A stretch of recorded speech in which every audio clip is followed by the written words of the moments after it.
Budget hearing to order at 5:32 p.m. on Monday, October 27th, 2005. Welcome to the 2025 Kohler School District Annual Meeting and Budget Hearing. My name is Paul Carlson, and I have the privilege of serving as the president of the Kohler Board of Education. I will soon provide an overview of the annual meeting and budget hearing. For residents of the school district, if you've not already done so, please sign in at the table near the door.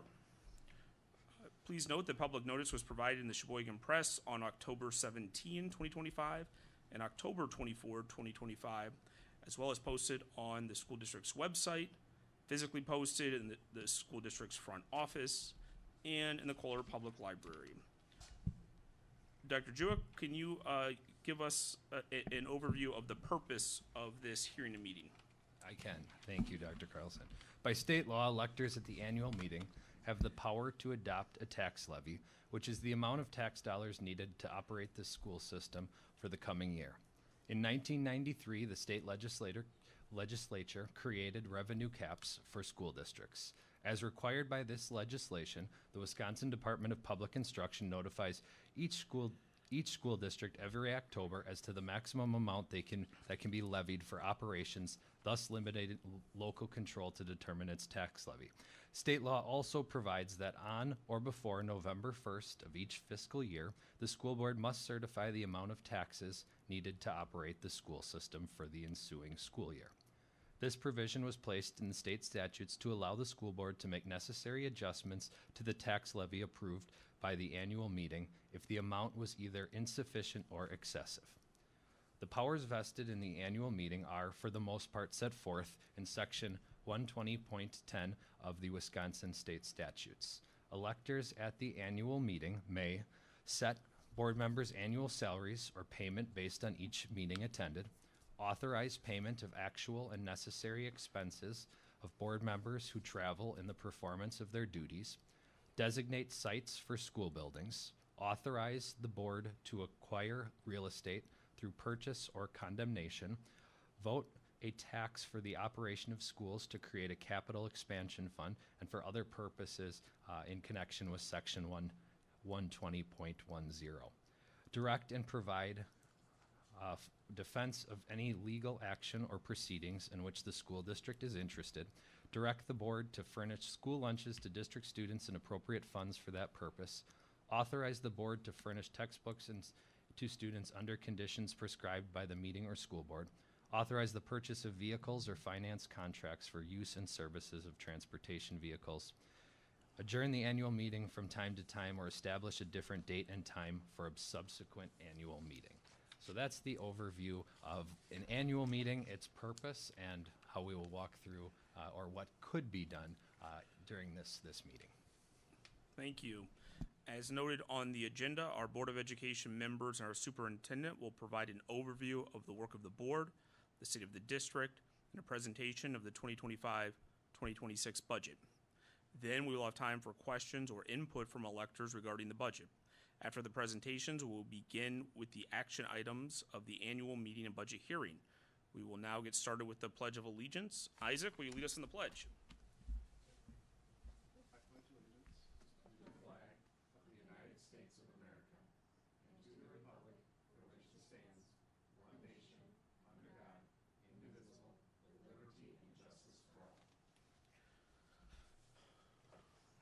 Okay, thank you. We will now shift to the PowerPoint presentation.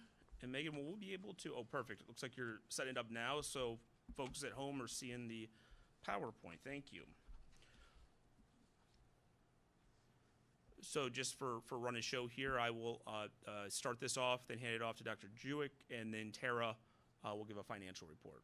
So welcome everyone to this meeting.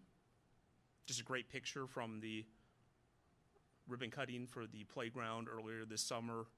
Just a fantastic event. We think of when we were in the process of searching for a new superintendent, we talked about a superintendent who will do work to bring the community to the school outside of normal school business. It's just a great example of one of the many ways we're starting to see the district do more engagement with our community members, our parents, our grandparents, and our students. So just a great event.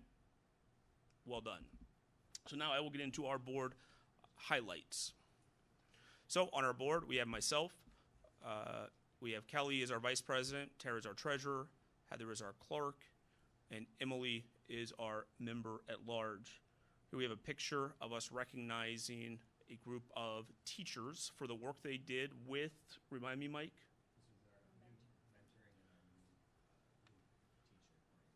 Excellent. A phenomenal presentation, and it's great that we were able to recognize them at a board meeting. I think we're seeing more and more of that recognition happening at these board meetings, whether they be our teachers and staff, students and coaches, or community members. So just a great engagement from the board led by Dr. Jewick and his team. Okay, so board highlights. We have several listed there, but I would say, you know, the biggest work that we're doing as a board is continuing to support Dr. Jewick in his transition to superintendent of this school district. Through his leadership, we've been engaging the community through various volunteering opportunities, multiple communications. I've seen a lot of increases in our social media posts, the way we're engaging with the Kohler Villager, both as a district and a board. So it's great to be able to demonstrate the value we are adding here as a school district to our community. We also facilitated a board retreat where we laid the groundwork to establish goals and norms of this board. And we started community engagement linkage meetings. We've had K55 already as a linkage. We will be having, I believe it is in the books for the village officials in the next board meeting prior to. And those are great opportunities for us to learn from our community and help build sticky relationships. Did I miss anything here, Mike, you want me to touch on? Okay, so we have our board goals here.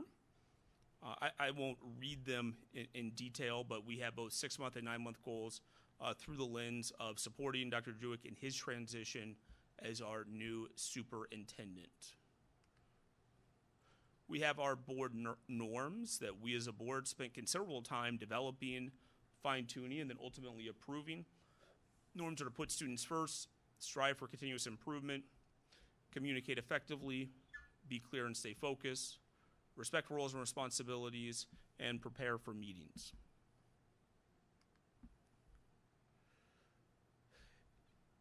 During this past year, and especially during Dr. Jewick's time as superintendent, our legislative partnerships have grown. We welcomed Senator Devin Lemieux to campus a few months ago. Great for him to tour and see the great work we're doing here at the school. Just recently, Dr. Jewick had Representative Lindy Brill for a tour. Great to bring them and show them all the great work we're doing here at our school district. And then we have our schedule here for future linkages between the board. As I shared, we've already had our Club 55 linkage. Just can't speak highly enough of that experience. Looking forward to the village officials. We'll have our faculty and staff, students, our business professionals, and then civic and clergy representatives from here in the district. So that concludes my report, unless anyone thinks I missed anything you'd like me to add. Okay, with that, I will hand this off to Dr. Jewick. Can you pass that down to him, please?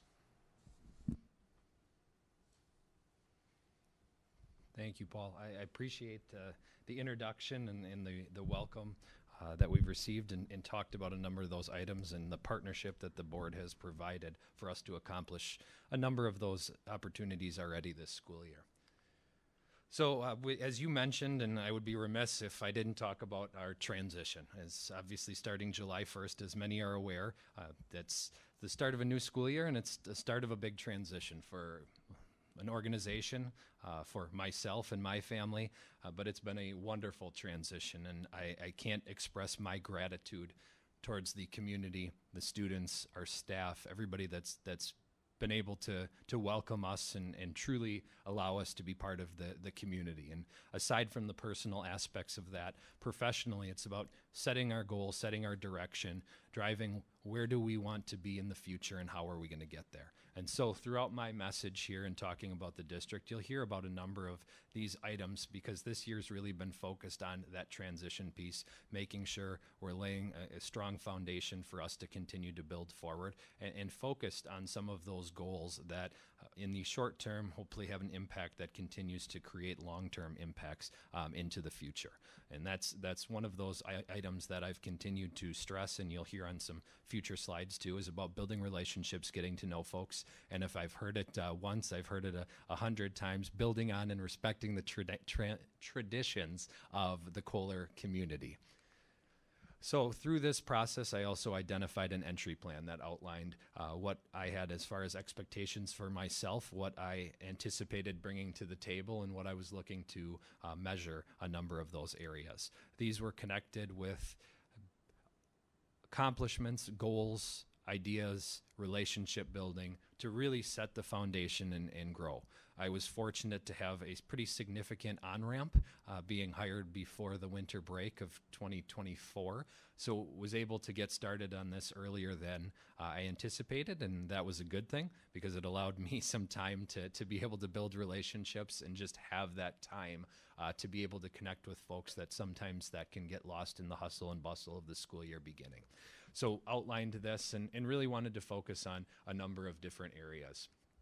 And really those three priorities that I set were around establishing relationships. I mentioned before, but learning about the traditions and areas of growth, just like any organization. What are some of those areas that we want to target, we want to build on, and we continue to learn and grow in? And then really this is something that we continue, and it was outlined in the 3, 6, and 9-month goals, is developing our strategic vision, plan, and framework. And that's something that I look forward to that work. I'll mention it later in my remarks as well, but engaging the community in that process and making sure that we are truly a school community and coming together to make sure we're shaping the direction. Because while there's a number of folks on our team that are going to be involved in the operational elements, it's not solely on the people in this building. It's not solely on the 5 members of the school board. This, to me, is really about where do we want to go as a community and what do we want to see for the future for our kids, our staff, and ultimately our school district. So one of the messages at the beginning of the year that I know some of you were able to join me for was we centered around around an episode of the television show The Bear. And if you're not familiar with that, it's very focused on culinary and restaurant, and it's a powerful story. And one of the episodes there connects with a book that I was able to enjoy too, Unreasonable Hospitality. And this really centered on what some of our goals and kind of guiding principles were. And the title that's marked up there, The Remarkable Power of Giving People More Than They Expected. And that's really what I wanted to take the focus on, of what are those experiences that we're providing, how do we take those to the next level? And we have a lot of points of pride that deal with our academic performance and our success. And it's making sure that we're continuing to celebrate and honor those, while also continuing to grow and develop so that we continue to push and excel and be at a level of excellence in all areas, not just what we're seeing academically. And so while we want to make sure we celebrate that, we also want to push to continue that growth and continue that tradition of excellence. And so really kind of focused around bringing these statements together was building relationships, promoting growth for all students, and shaping a vision for the future. That's really the message and kind of the tagline that I utilized to be able to bring those things together while making sure I was respecting that entry plan that we talked about, that transition, as well as preparing for the future. So I wanted to try to find a way to encapsulate those comments. Some points of pride. And this is important that in an annual meeting setting we celebrate this, because we'll do this again in 2026, but there's a lot of time that passes between now and then. And so highlighting just the class of 2024, and one of the biggest things and that I got to also witness to was around our scholarships and just the recognition for our students and that level of excellence. So Ms. Rowell and the team do an outstanding job of making sure that our kids are supported, but our staff and our students are focused on that work and do excellent work to be able to be recognized both from an academic excellence standpoint, but also some of those financial and scholarship benefits that allow them to support their next endeavors beyond the schoolhouse walls here in Kohler. Also wanted to highlight a few items, and this is interesting to talk about things as they're repeating themselves. So athletic highlights to the cross-country team, state champions, and as well as now they've both qualified for state. So this is kind of a celebration before, but also a recognition in the moment too. And I think there's a number of other things that I would be remiss to if I didn't recognize some of our community partnerships that made sure that they supported our students in the performing arts that we're building, and that our students are participating in all state honors choirs, that they're building on band and choir programming. And so wanting to make sure we're celebrating a lot of those other items too, and you can see the list right here of both the performing arts and athletic accomplishments, and celebrating that opportunity for excellence too, because it's not just in the classroom. For a lot of our kids too, these experiences outside of the classroom make their high school experience well-rounded. It makes a difference for them. And for some of them too, this is going to be some of the most meaningful work and connection that they have with our school district. Also wanting to make sure that this is timely as well as our school report card. We talk about academic excellence too, and this is reflected. Now the school report card is great and we love to see good things on there, but I think that's something we need to make sure that we expect that of ourselves. How do we then continue to build and grow on that?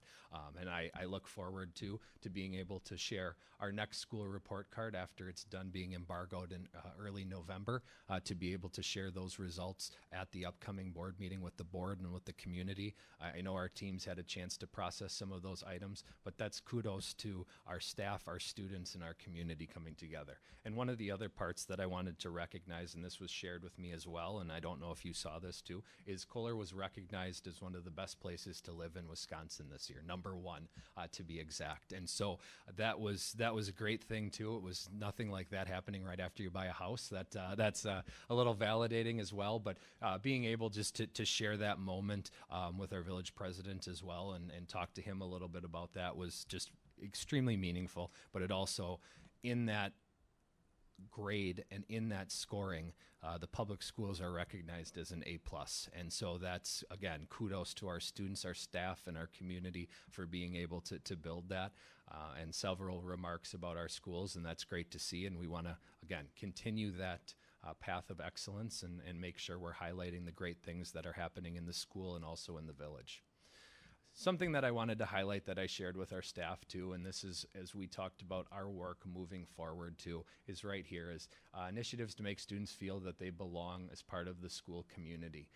And 98% of how important are these to folks in a public education setting.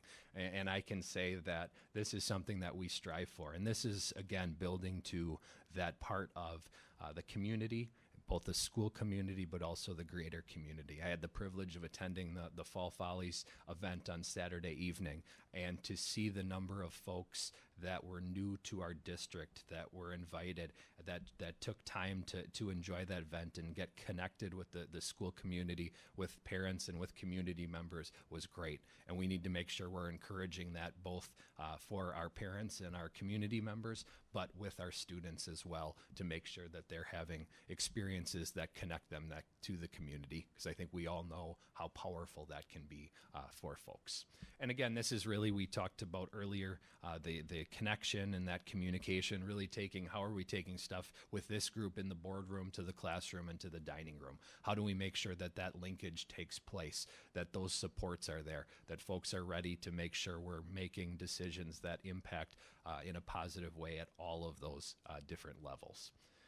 And so for folks that are looking to join us, the welcome aboard graphic from the beginning of the year needed to share that, because again, I think that's a message there when we talk about relationships, when we make sure we provide a school environment that kids want to come to, that staff want to work at, and that people are proud of. It's making sure that we're including. I had the opportunity to have my first Java with Jewett. I cannot take any credit for that name, but it was a great conversation with folks, and we talked about a variety of different topics, and it was great. And we'll have one of those coming up here. I believe it's November 21st at 7:30, the Friday before Thanksgiving. And then looking at the forward thinking of the framework and the vision for our spring of 26 strategic planning process. And we'll look to engage folks, whether that's survey, live events. We're still working on some of those details, but want to make sure that folks know that they can join us, that they can join the conversation, and that we're available and interested in connecting with them, and interested as well as learning more. We've been working really hard, as Paul had mentioned, to connect with different areas of sharing information. We heard at the Club 55 linkage about the power of some of the articles in the Villager, and that was something that meant a lot to some of those folks, and that was powerful. We've also really tried to up social media too, and bringing a number of highlighted areas and real time, but also just some kind of benchmark things. And then we continue to update our website of how do we provide more information, even things like the budget book that folks are able to review ahead of this meeting, making sure that's accessible, available online, and that those resources are there for folks.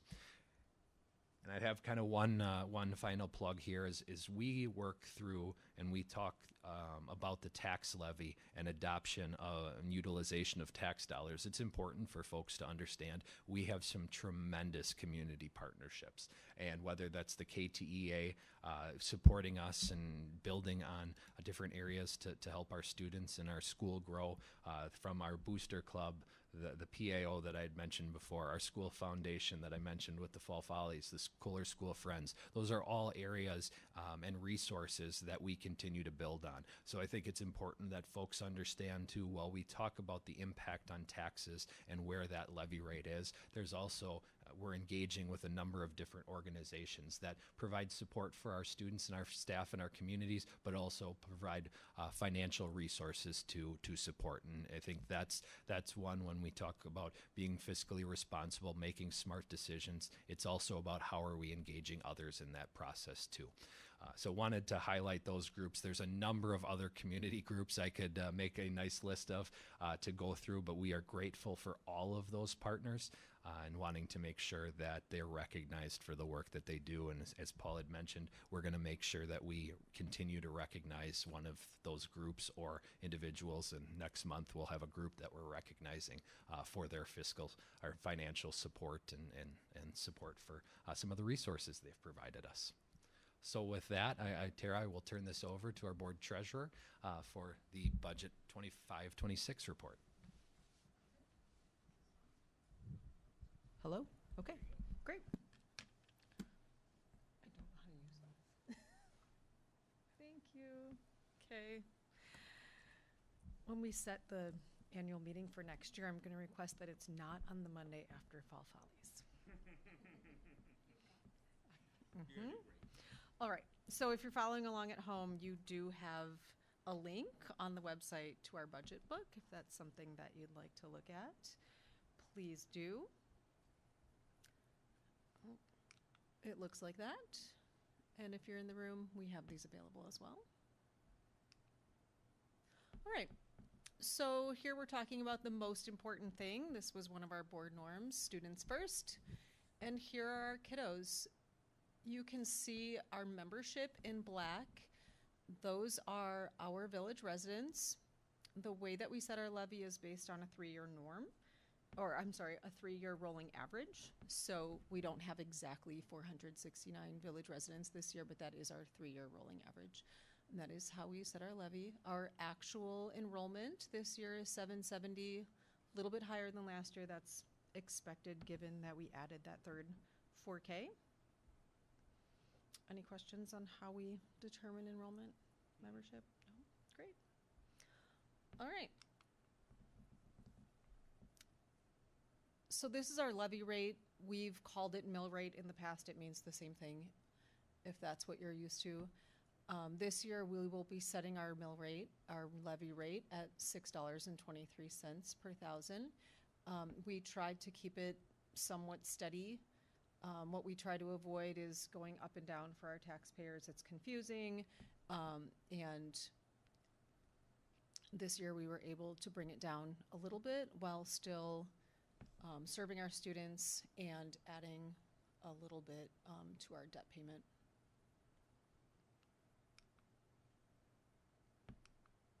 Thank you.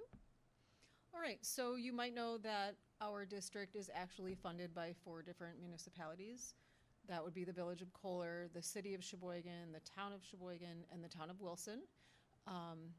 Here you can see that total property valuation went up. We're over $1 billion in property valuation this year.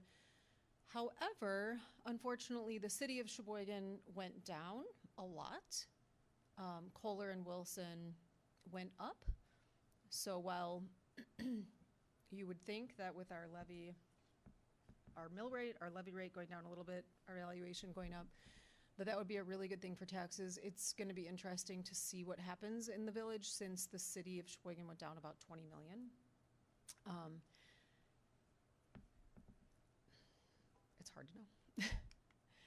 All right, our revenue from this tax levy is 6.3 million. It's just about 100,000 over last year. That's a typical raise.